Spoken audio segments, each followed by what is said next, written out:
I didn't have to call it stage fright or lack of confidence. I was excited. And that added a spark to my presentation.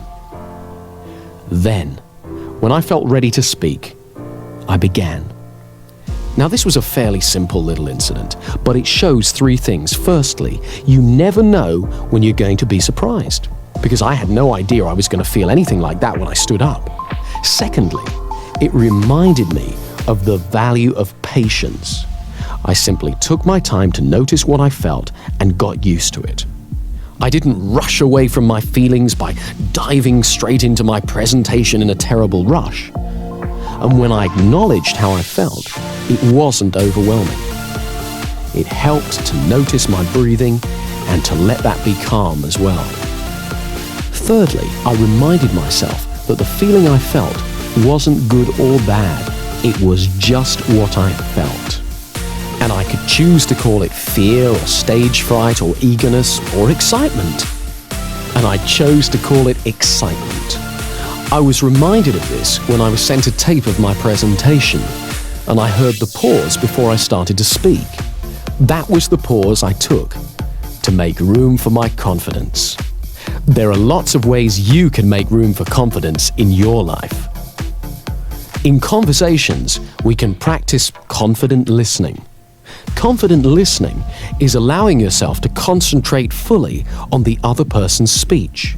It means that rather than preparing what I'm going to say, I really listen to you. And so often when I listen well, what I need to say, and when it's okay to say nothing, becomes much clearer.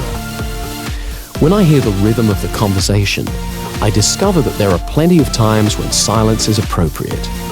By listening with patience, I make room for confidence in my conversations. The same is true with actions and feelings. Patience makes room for confidence.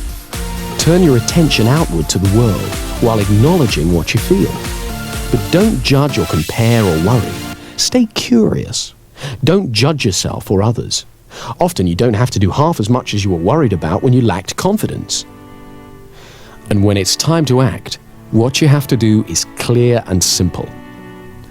We all use habits a great deal in our life. Some habits help our confidence, others don't. So to increase our confidence, we have to amplify the habits that assist us and eliminate those that don't. Much of our thinking is habitual. It happens all by itself and is just a string of associations. Mostly, we tend to be absorbed in a task or an interest, or afloat on the river of automatic thinking. However, we can affect it. With a little effort, we can redirect our attention.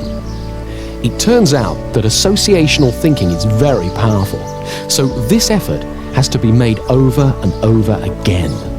At first, it's quite unnerving to discover how easily we can be distracted. But if we repeat the effort over and over again, we gradually find that we affect our patterns of association and also increase our powers of concentration. There's one very important way we need to make this effort. Nowadays, the atmosphere of ideas in which we live is very busy. Messages bombard us from all sides, and not all of them are very healthy.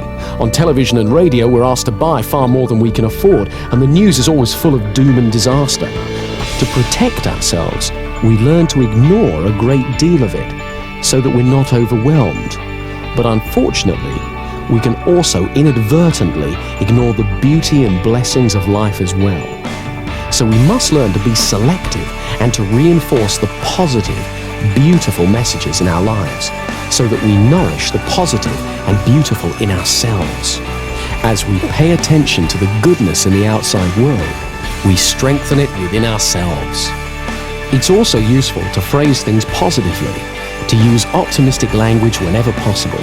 I don't mean that we should ignore difficulties or problems, but that we should always look towards the solution, not the negativity.